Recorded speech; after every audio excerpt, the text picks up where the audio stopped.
Hi, I'm Mark Nordenberg, Chancellor Emeritus of the University of Pittsburgh, and it is my privilege to welcome you to this special interview series, Governing in Crisis, that is co-sponsored by Pitt's Institute of Politics and its Dick Thornberg Forum for Law and Public Policy. It is a particular pleasure to be hosting the Pulitzer Prize-winning Editor Emeritus of the Pittsburgh Post-Gazette, David Shribman. By the time David came to Pittsburgh, though he still was a relatively young man, he already had claimed a career's worth of experiences and achievements by the standards of most mortals.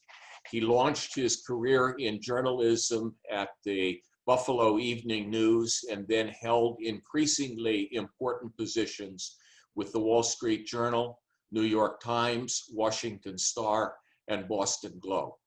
He was assistant managing editor, columnist, and Washington bureau chief of the Boston Globe when he was awarded the 1995 Pulitzer Prize for his analytical reporting on Washington developments and the national scene.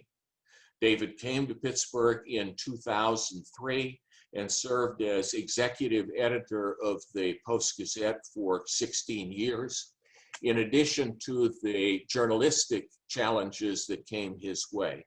Those years presented extraordinary economic challenges throughout the industry, and many long-established newspapers did not survive. During that period, David earned widespread respect, not only for his work at the Post-Gazette, but also as a highly valued leader of the broader Pittsburgh community. The capstone of David's service at the Post-Gazette was his leadership of its coverage of the horrific attack at Pittsburgh's Tree of Life Synagogue on October 27, 2018. This was the most deadly anti-Semitic attack in the history of our country. David published columns in the New York Times and the Post-Gazette the morning after the shootings, in addition to leading the news coverage here.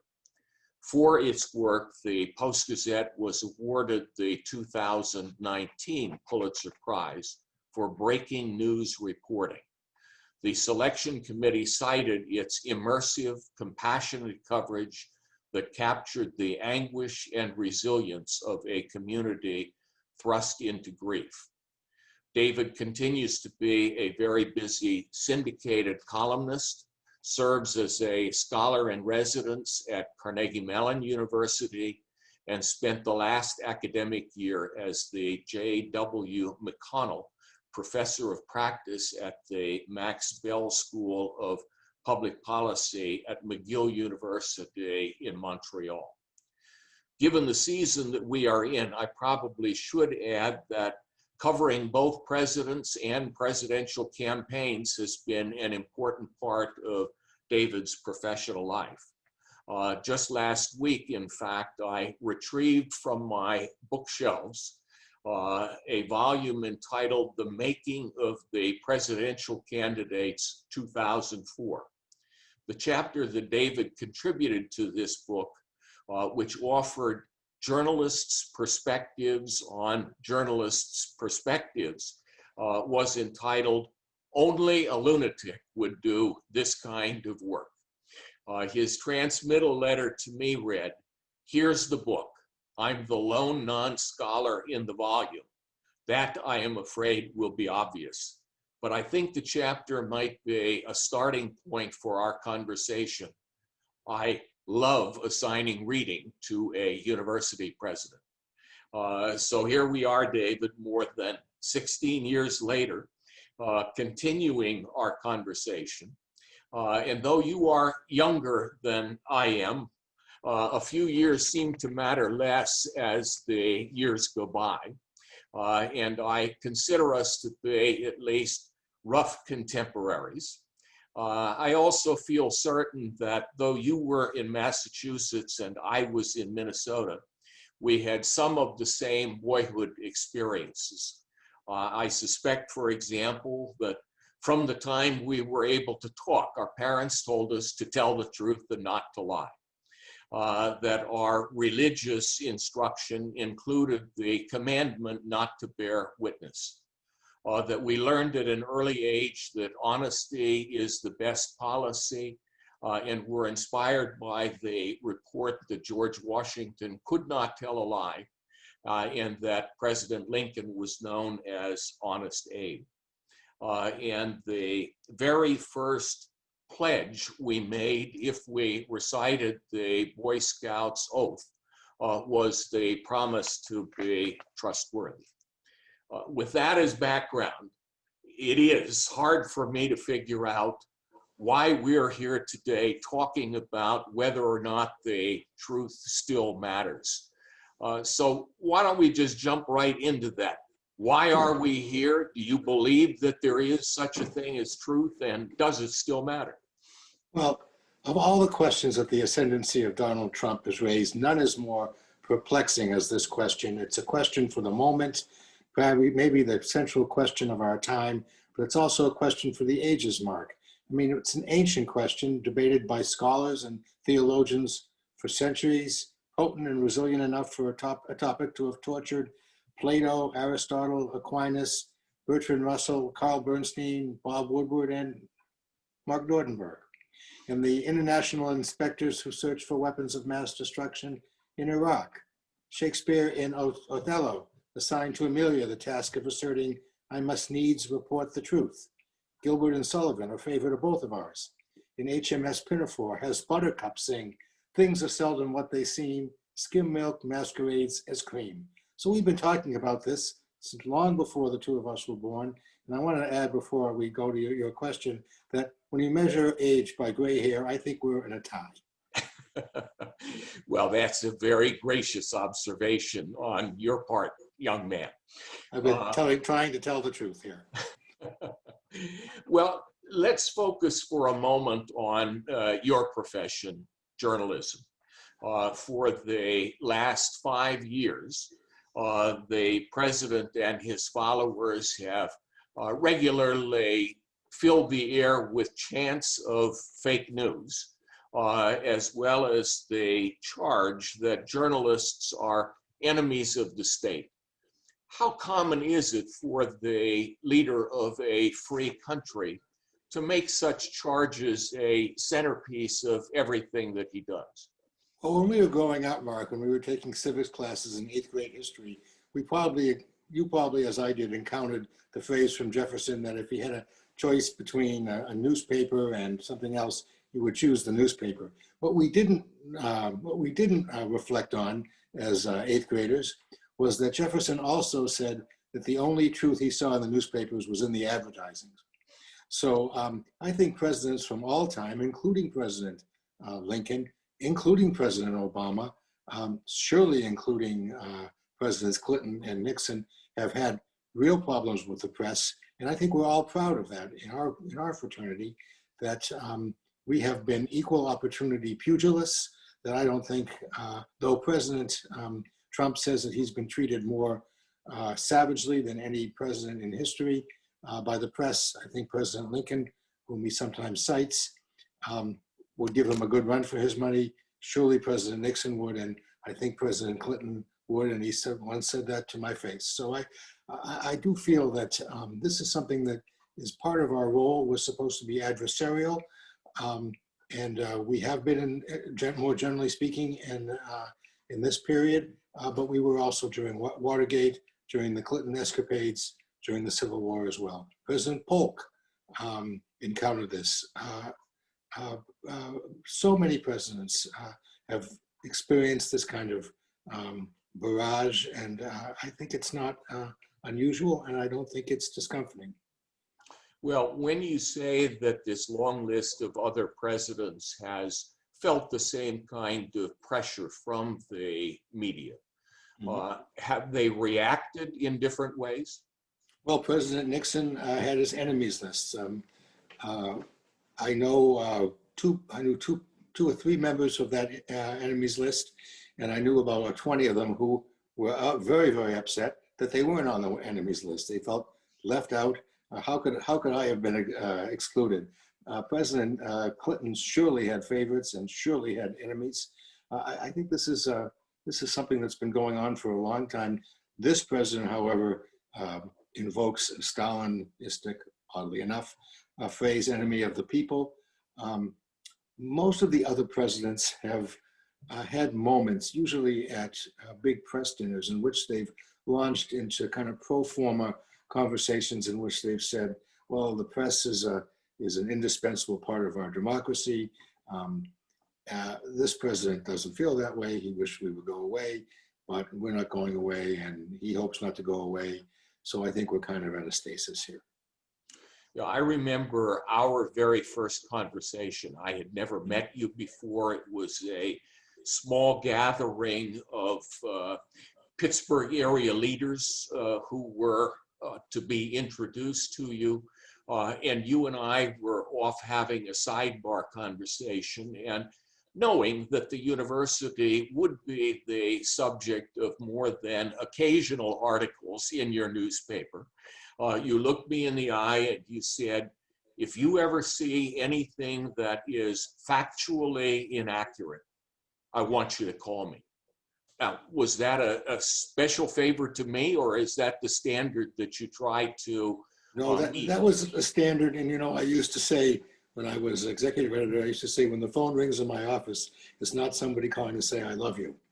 And so I had lots of phone calls like that. But, those phone calls are basically the equivalent of shock absorbers in an automobile, that we need mid-course corrections, as they would say in Mission Control and the Apollo, Gemini, and Mercury days.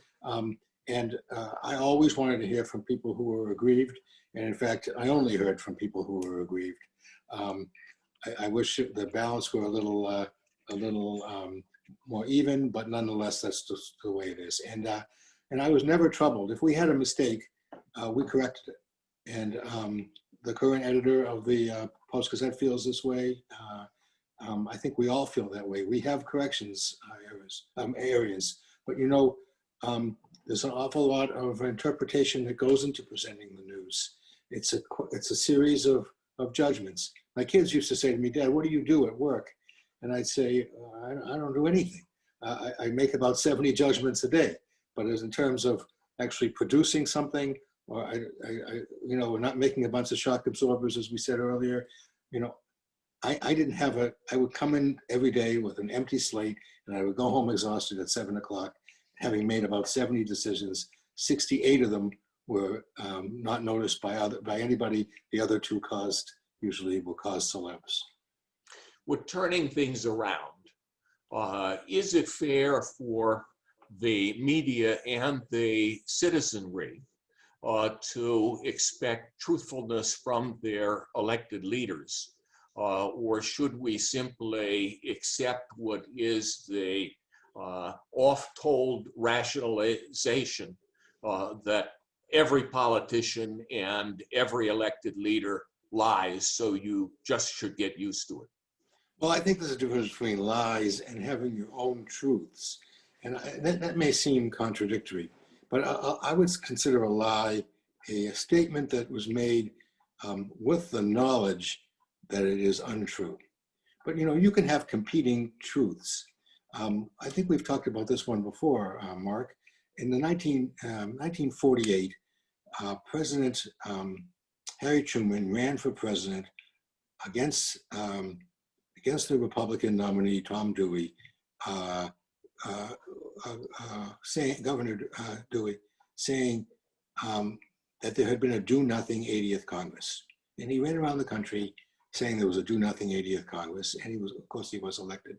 But in fact, that 80th Congress created the National Security Agency, was actually a very accomplished Congress. And so both sides had their own truths. What was the truth? That was for the American people to adjudicate. But you can have a situation where people honestly believe that what they're saying is the truth, and that they conflict. It's our job to present news that is the truth as we know it at the time. That's a very, very difficult thing to do. It involves all sorts of judgments all day long, which is why we're so vulnerable in the press to criticism, because there are so many judgments from start to finish. The first judgment is whether to cover a story at all. And if you don't cover a story, it is like the proverbial tree that falls in the forest. Did it happen at all? And so we make all sorts of judgments all day long, who to quote and who not to quote, how long the story should be, where it should be played, whether it should be played at all. And so it's an imperfect art, it's not a science. But I have to assure you and our listeners and viewers that it is done with a sense of responsibility and a real sense of, besides the urgency, a real sense that we must do our best and that we don't ever knowingly put something in the paper that isn't true. Now, I had, in all of my years, of all of my ups and downs with my parents, not particularly different than anybody else's, but I did have one horrible argument with my mother. And it was the day after my father died. And it was actually this very week in 2004. And out of sense of generosity, she put in the paid death notice, which is the paid part of the obituaries, in the Boston Globe, which was the paper I was working in, that my father left 8 children. Now, in my mother's mind and my father's mind, the in-laws, Cindy, Robin, Bob, Beth, were like children. But they weren't children, they were in-laws. My father had 4 children. And I said to my mother, you don't ever lie in the newspaper. No, I didn't think it's funny, but I was really aggrieved by it. And as a younger man, I understood the impulse, but I didn't like the result. I was probably uncharitable in that, but I still don't think you should lie in the newspaper. For example, you don't say that Austin Peay won the ball game last week. It was 55-0. You don't say it was 55-13. But to go back to elected officials, Mm-hmm. I'm still not sure what you think we can and should expect of them. When you talk about journalists, one branch of journalism these days is to have fact finders that trace everything the president says and looks for false and misleading statements. Is that a worthwhile enterprise? Oh, I think it is, but I think actually there are forgivable lies. I know that's going against the view of my fratres, but for example, when President Kennedy in October 1962 said that he had a cold in Chicago and flew back to Washington, he did so because there were reports of nuclear missiles in Cuba. And he didn't want to needlessly alarm the country, but he needed to find out what was going on. I think that was a forgivable lie.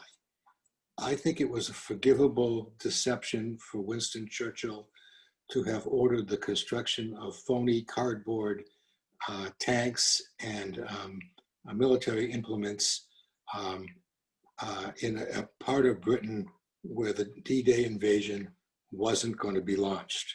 I think that was a forgivable example, forgivable lie. Was President Polk's description of where the shooting was on the Mexican border a forgivable lie? I'm not so sure it was. Was the impetus for the War of 1898, we call the Spanish-American War, was that forgivable? I'm not sure that was either. But there are times where I think some deception is forgivable. But President Kennedy himself once said that he tried to stop the New York Times from printing something. It would involve the Bay of Pigs invasion of May, I think, 1961. And he asked them not to print something. The Times did not. And he later said that he wished he hadn't done that and that the press should not listen to that kind of invocation from the president. In my time in Washington, as Washington bureau chief, there was only one time where the White House actually asked us not to print something. I had a call from the President Bush's, Bush 43's press secretary the day or so after the 9/11. He said, I'm going to ask you not to print in advance the president's travel schedule, nor to say that there were there were anti-aircraft emplacements on the roof of the White House. And I readily agreed to do that because I felt as an American, I had a responsibility to make a contribution to our recovery that way. Well, let's move to some very contemporary examples that have occupied a great deal of the nation's attention just over the course of the very recent past. We could start with the Bob Woodward book and the tapes that he has made of conversations with the president that support it. Among the topics that has generated a great deal of interest is the seemingly irreconcilable differences between what the president was saying to Mr. Woodward about the dangers associated with the pandemic and what he was saying to the public. More specifically, he indicated to Mr. Woodward that the disease was deadly, much more deadly than the flu, that it was going to be a big problem, and at the same time was saying to the public that this was just like the flu and it was going to go away. Well, the difference between that comment and President Kennedy's fib in Chicago, I think it was that President Kennedy's lasted for about 18 hours till we could figure out what was going on. President Trump's lasted for 18 weeks or so. I think what's equally interesting in that whole exchange, Mark, is that it came out, I just read it this morning, that Bob Woodward called the president. I'd like to know what number he used. I call him myself from time to time. He called the president and said, you know, Mr. President, this is going to be a pretty tough book. And the president hemmed and hawed and said this or that. And Bob Woodward said again, you know, it's going to be tough. The president hung up and tweeted immediately, this book is fake news. And so without having read it, his impulse, knowing that it would be damaging to him, was to say it was fake news. You raised the fake news question, and I didn't really fully answer it last time, so let me have the chance to do that now. In my 16 years at the Post-Gazette, and in actually now 51 years as a journalist, I've never once knowingly produced myself nor witnessed the production of a statement in the newspaper that was knowingly believed to be untrue. Not once. Now, in that first meeting you and I had, it reflected something that was in the Post-Gazette that was untrue, that you were not complaining about, but critiquing and seeking to guide me on. It was not true, but when we printed it, we thought it was. So that's the distinction I make. There are sometimes things that are in the newspaper that are not true, but they're not put in the newspaper knowingly untrue. They are the product of the news process that led to a story that had untrue elements, and we would always seek to fix that in corrections or in further stories. And in the case you mentioned, without being too specific, because it involves private medical information about an individual, we ceased to report that information and corrected it the next day. So the distinction I would make is that there are sometimes untruths in the paper, but they're not knowingly produced, and they're swiftly corrected in the best possible case. And to go back again, less to the reporting, unless you have things to say about Bob Woodward's reporting here. Well, I would say this. I would quote something that Mitt Romney's wife once said. Mitt Romney once said that said he had a conversation with his wife in which he said, dear, never in your wildest dreams did you think I'd be running for president. And she said, Mitt, you were never in my wildest dreams. So I would say of the two of us that you and I are probably not in anyone's wild dreams. But Bob Woodward is about as straight and narrow as there is. He's not in anyone's wild dreams. He's not a wild man. He's not nuts. He is sober, serious, and in fact, in person, quite boring. He is the personification of a judicial, even-handed person who has an outlook of a journalist, but really a very, very even-handed fellow. And so if you had him on your show, and I'm extremely impressed with him. I've known him for many, many years. I like him very, very much, but he's not an exciting guy. He is not inflammatory in any way or incendiary. So I would pretty much believe, in fact, not pretty much, I would believe every syllable that Bob Woodward writes.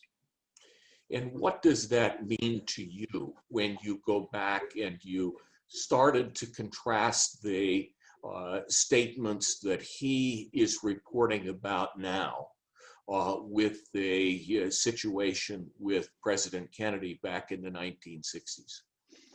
Well, they both involve mortal threats to Americans. And as I said earlier, the President Kennedy, went on television famously. We were both younger then.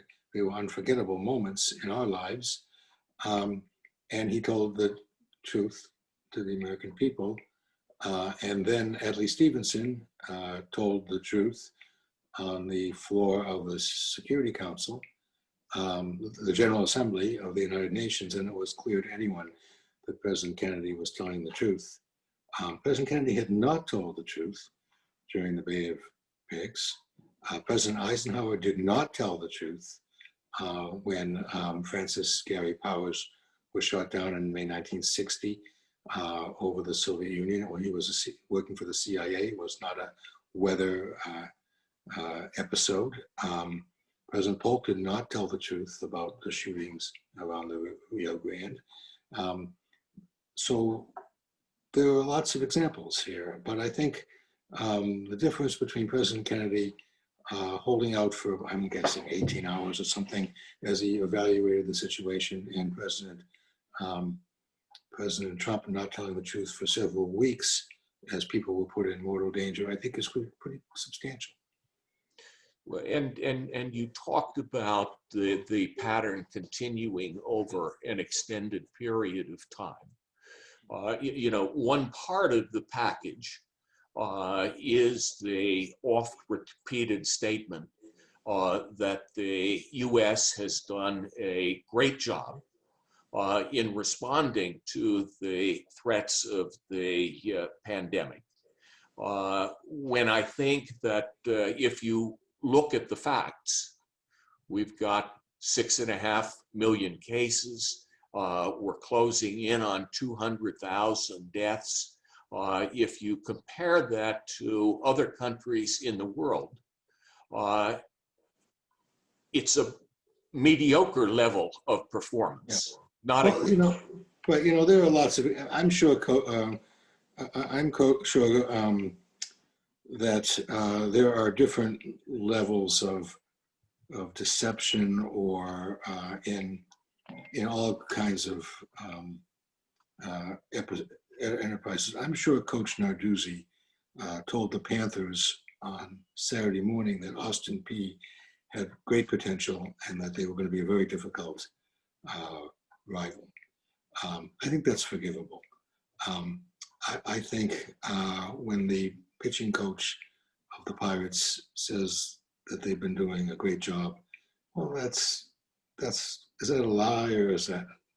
I long ago took a course for a story actually on protocol. It was taught by an old dowager named, I've forgotten her name, but she taught people how to behave.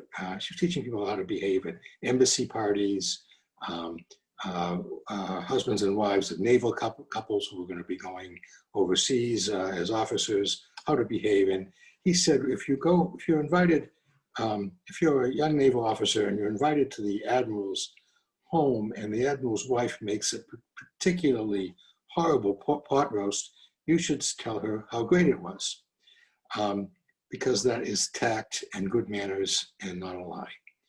But we know what a lie is. We know what a con is, and it's not tact. It's not Coach Narduzzi keep making sure his Panthers are up for the game. It's a deliberate deception in a significant arena, and that's what I think we're talking about. Let's shift to another example. We have had recent reports, the first in the form of a whistleblower's complaint, that the person who was in charge of intelligence and analysis at the Department of Homeland Security was pressured to discontinue issuing reports about Russian interference with the election and to concentrate on China and Iran, because that fit more squarely with the narrative that the White House hoped to advance. How do you view that as a problem, if it's true? I think there's a difference between spin and lying. That I think goes over the line. You know, we all know what spinning is. In my earlier life, I used to cover presidential campaigns in person, and you would go to these debates, and then they would. I remember one in particular. It's Centre College in Danville, Kentucky, and it was a vice presidential debate, I think. And they had the debate, and then afterwards, everybody goes to this room, and all of the strategists and stuff tell everybody how great their guy did. You know, that's spin. Telling a lie or deliberately shading the truth in a substantial way is much different from spin. I think the president is allowed to have spin, but he's not allowed to tell a lie. President Clinton told lies repeatedly during the episodes leading to his impeachment, and he finally said he told a lot of his lies because telling the truth would be mortifying.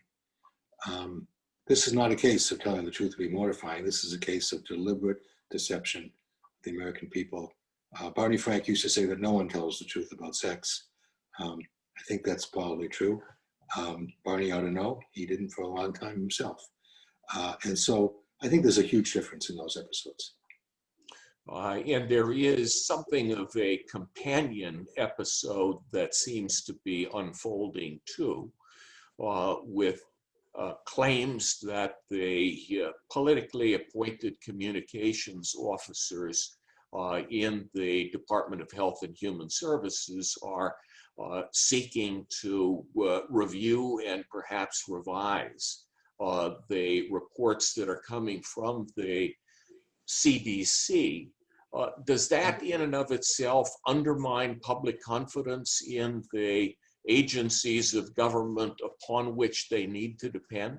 Well, of course, you know, we expect the FBI and the CDC and outfits like that to be nonpartisan and to speak for the American people, not to speak for the present administration. And if this were being done by the Joe Biden administration, I'd be equally critical. If it were done by the Nixon administration, which was done from time to time, more than from time to time, you'd be terribly aggrieved. And I think there's a huge difference here, and it's a very substantial, substantial offense to the purpose of these things, and it's a betrayal of the American people and undermines their trust in vital, life-changing, life-affecting areas. So I think that's pretty important.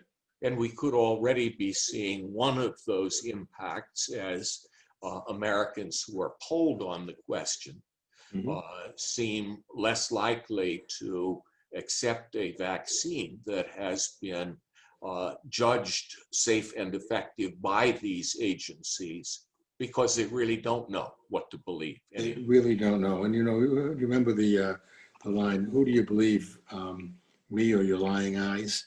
That doesn't fully apply here, but it does raise the question that people don't know what to believe sometimes. Let me go to a third example. Sure. And that is the article in the Atlantic claiming that the president had said that Americans who died in war are losers and suckers. Let me ask you first, as a seasoned editor, if someone brought a story like that to you, what would you do before you made the decision to publish? That's the easiest question you've asked. I would have asked the reporter to tell me, though not to tell others if that was his agreement, who told him that. I'm convinced Jeffrey Goldberg, who was the editor of the Atlantic and the author of that piece, is fair-minded and professional. There were many cases in my time as editor and my time as Washington bureau chief where we used the publications I work for, people who work for and with and for me, use confidential sources. But I had a rule that you could not use a confidential source unless I or the managing editor, who's the number 2 editor, were told who it was. And if these people were credible, then I would say it was okay. And I believe we can guess who said those things to Jeffrey Goldberg, and we can agree, I know, that if you knew who they were, you would say they were credible. So I think that's the test an editor faces. He or she must demand to know who the confidential sources are. And I think that that's routine procedure. It's nothing remarkable. It happens every day. This happens to be something involving the President of the United States, a sacred part of our heritage and our institutions, and an election. So the stakes are even higher. But if Jeffrey Goldberg writes it, I believe it. And to go back to the distinction that you're drawing, so there's no question about your position. The use of anonymous sources does not render an article unworthy of publication as long as those sources have been vetted as you described. Yes, but there are dangers in all of that, even in the vetting. The New York Times had credible sources telling their reporter that there were weapons of mass destruction in Iraq. And the cross-examining of the reporter wasn't as thorough and as prosecutorial as it might have been. So there are times when that's a real problem, and that was a problem that changed world history.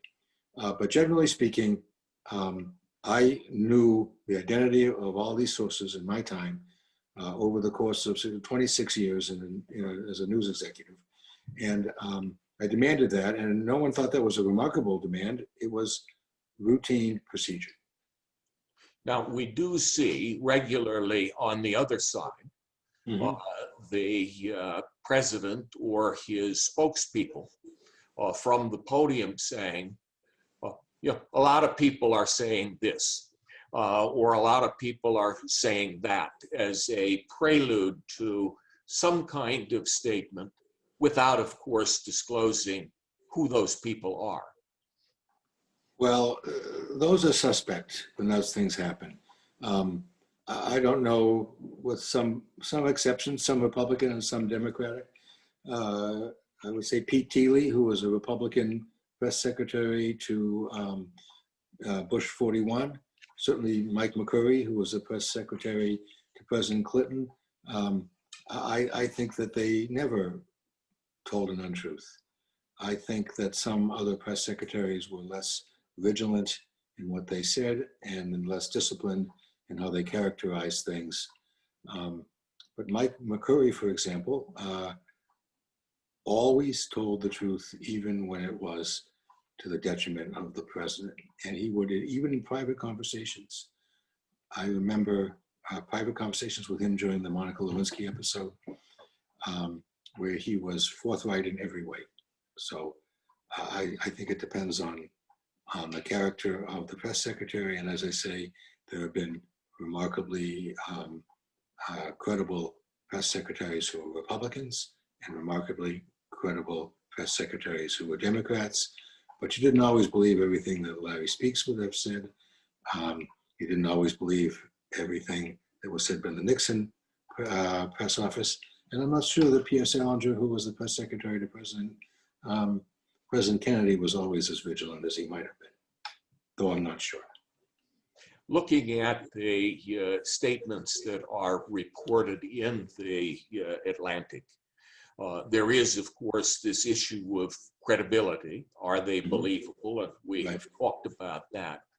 But there also are broader issues of character there. The statements are lacking in respect, and some people might say decency. Those are values that we were taught as boys growing up were important too. Are they character qualities, in your judgment, that are important in a leader?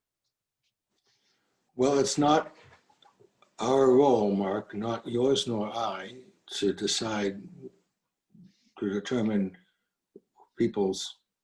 the quality of people's character. I would start that way, but I would broaden that to say that it is generally believed in the United States that respect for military dead is a fundamental element of leadership and of citizenship. I don't know so much about your family, but I know in my family we have one war dead. And I don't think, having read his letters from the Pacific in 1942, 1943, he was in the PT squadron that 2 months later was taken over by President Kennedy. I don't think he was a sucker. He wrote letters that we revere in our family about what World War II was about and the value of a liberal arts education. I think I've shared these with you, Mark. That he thought he was fighting for those values that he had learned in an undergraduate college. He was not a sucker and he was not a loser. So I think general sense of decency is shared by most Americans, whether they believe the president said these things or not. President Clinton, who did not serve in the Vietnam War and who wrote a letter that was deception personified to his ROTC leader in Arkansas. He was, in fact, a draft dodger. But President Clinton had remarkable respect for the military. He came by that slowly. When he became president, he didn't know how to salute the military officers he greeted after he came down the ladder or the steps of Air Force One, and he had to be taught how to salute. It wasn't part of his DNA or his heritage, even though he grew up in the South. Which is a more military-oriented region of the country than where you or I grew up. But President Clinton, at the D-Day commemoration in 1998, made a remarkable statement. It gives me chills every time I think about it. He looked upon the shrinking number of veterans who had assembled there because, so many World War II veterans die every year. And by 1998, there were very few Normandy invasion veterans assembled there. And he looked out at them and he said, look at these men. When these men were young, they saved the world. It's a remarkable statement. Ronald Reagan wasn't exactly a huge warrior in World War II, and yet he spoke beautifully of the boys of Pointe-à-Arc, one of his greatest speeches. And so even even leaders who did not serve in the military, have and had great respect for those who have made the sacrifice, some of whom who sacrificed their lives. You know, not long ago, you told me about your first interactions with Dick Thornberg, the person after whom the forum is named, and a person who had a very distinguished career, two-term Republican governor here in Pennsylvania, served as U.S. Attorney General under President Reagan and the first President Bush. Can you go back and share a little bit about that first meeting with him, and what were some of the qualities you saw and admired? Well, let me just say that I was 25 years old. I was a reporter at the Buffalo Evening News. For some reason, I was sent to Harrisburg to cover the 3 Mile Island debacle disaster. A bunch of us were ushered into the governor's office there in Harrisburg, and I hadn't had much exposure to governors at that period. I'd met Governor Carey once,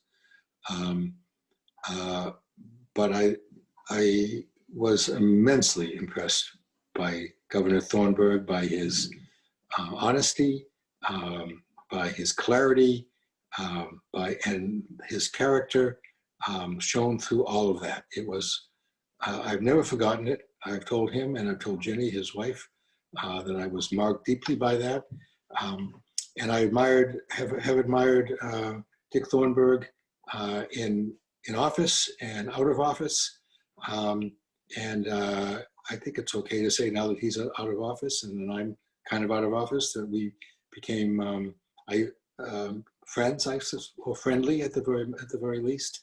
And I think he's a lovely fellow and a really huge credit to the Commonwealth of Pennsylvania and to the profession that he chose. He's a wonderful guy, has wonderful children, and how many people have been married to 2 Jennies? I can't answer that question, but I can say that I first met Dick before he was governor, though it was a passing interaction. And my first impressions at a distance were the way that he handled very early in his first term the crisis upon which you were reporting. And I can remember how he stood in front of the television cameras with Harold Denton from the Nuclear Regulatory Commission by his side, the executive, the ultimate decision maker there, but with his scientific expert. I remember Democratic President Jimmy Carter, who was a nuclear engineer, coming up, and how they did seem to be in sync in dealing with this. And in looking at the governor's autobiography, he shared some lessons learned in the handling of the 3 Mile Island crisis. 2 of them seem especially relevant today. He said, search for the facts, evaluate them and their sources over and over again, and communicate them truthfully to the people. Credibility can be as fragile as it is crucial in the cauldron of a genuine public emergency. Well, yeah, I wish we could have taken those comments and inscribed them upon our walls. It's exactly what we do, what we seek to do. I think Governor Thornberg, later Attorney General Thornberg, lived that, and it's a wonderful statement. There's a great statement from the book of Zechariah. I think I've shared with you when we was discussing this. These are the things that you shall do. Speak each man the truth to his neighbor. Give judgment in your gates for truth, justice, and peace. And I think that's the Thornberg credo, my credo, and the book of Zechariah. I think it's maybe we can put both statements on our walls. And yes, there is a second lesson that I thought was important to share today too. He said, forget partisanship, for there is no Republican or Democratic way to manage a real emergency. In our stewardship of the most basic of public trusts, leaders inevitably survive or suffer together, and so do the people they are elected to serve. Senator Obama, when he spoke at the 2004 Democratic Convention, talked about Republicans and Democrats, but we were all Americans.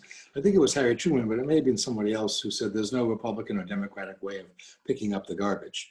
I kind of wish, as someone who is not a member of either party, no one believes me when I say that, but it's true, and someone who does not even vote in primaries, I wish we could retreat to the less partisan times. You know, they weren't perfect. I mean, Tip O'Neill was a very partisan man. Lyndon Johnson was an exceptionally partisan guy. So was Bob Dole. So is Bob Dole. So was Bush 41. When President Reagan was shot in March of 1981, he asked the surgeon whether he was a Republican or a Democrat. It was kind of a joke, but it kind of wasn't a joke. Today, the most liberal Republican is more conservative than the most conservative Democrat. We have two parties with ideological rigidity. I think we're paying the price for that. Well, it seems as if we are. The summer of 2019, I was in New York with a friend to the Thornbergs as well as to me, Herb Douglas, who is now a 98-year-old Olympic medalist, and we were having lunch with one of probably the most respected sports broadcaster in the country, and we actually spent more time talking about politics than we did about sports. And knowing that I was connected to the Thornburg Forum, he asked, where are the Dick Thornburgs of today? And he was singling Dick out as special, but he also was acknowledging the fact that in both parties, if you went back in time, there were leaders of such stature and character and competence that anyone from either party would trust what they had to say or trust them to do a job in a way that would be in the best interests of the people. Remember that your Northern Plains neighbor, George McGovern, worked with Bob Dole to create the Food for Peace program and to enhance the food stamps.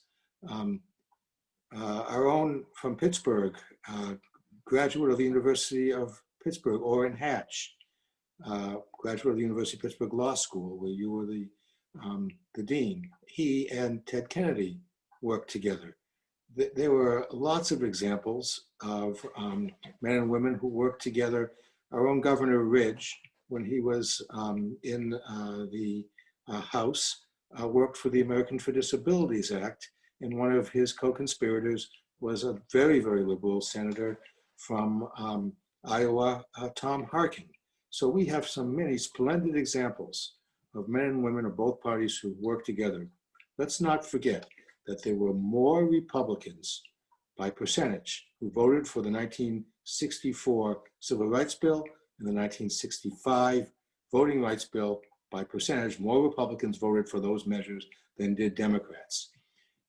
Every major social advance in this country's history until Obamacare, which would have been the 1935 Social Security Act, 1965 Medicare Act, had substantial numbers of Republicans and Democrats. That was, in my mind, a golden era. Obamacare had no Republican supporters. There were no Democratic supporters of many, many of the initiatives of President Trump. I think we're less rich for that. You know, in our next program, we're going to be interviewing another David and a Thornburg, David Thornburg, who probably is Pennsylvania's most respected expert when it comes to elections. And we'll be talking about the election that is now coming toward us at a pretty fast clip. But we'll also be talking about how elections are conducted, redistricting, gerrymandering, what that has done to create the situation that you describe, where the coming together seems to be so difficult. And this also was a theme of one of your most recent columns, which I want to close by referring to. It was in the Post-Gazette, and so people can Google it and read it. Its title was "When Washington's Elite Dined in Twin Delis." Those delis offered what David described as twin menus of mediocrity. Despite that, he and his wife, also a journalist, celebrated their first anniversary there, which one might view as a statement about David's willingness to spend money on an anniversary treat. But I think it was more a fact that this was a gathering place for the powerful in Washington and an exciting place for two young journalists to be. Those twin menus of mediocrity included a number of dishes that David describes. One of them was chicken soup with noodles and matzo balls and also a baked potato. And in the last paragraph of this column, he says, today such tired menu items have disappeared, victims of more cultivated tastes and more disciplined diets. No one mourns the baked potato with the chicken soup. Everybody should mourn the affability with which it was served and devoured. A reminder that there may have been some things in our past that are worth reclaiming. So I want to thank you, David, for being with us today for a terrific conversation and for all of the work you've done and continue to do in presenting thought-provoking ideas through your columns. Thank you very much. Thank you.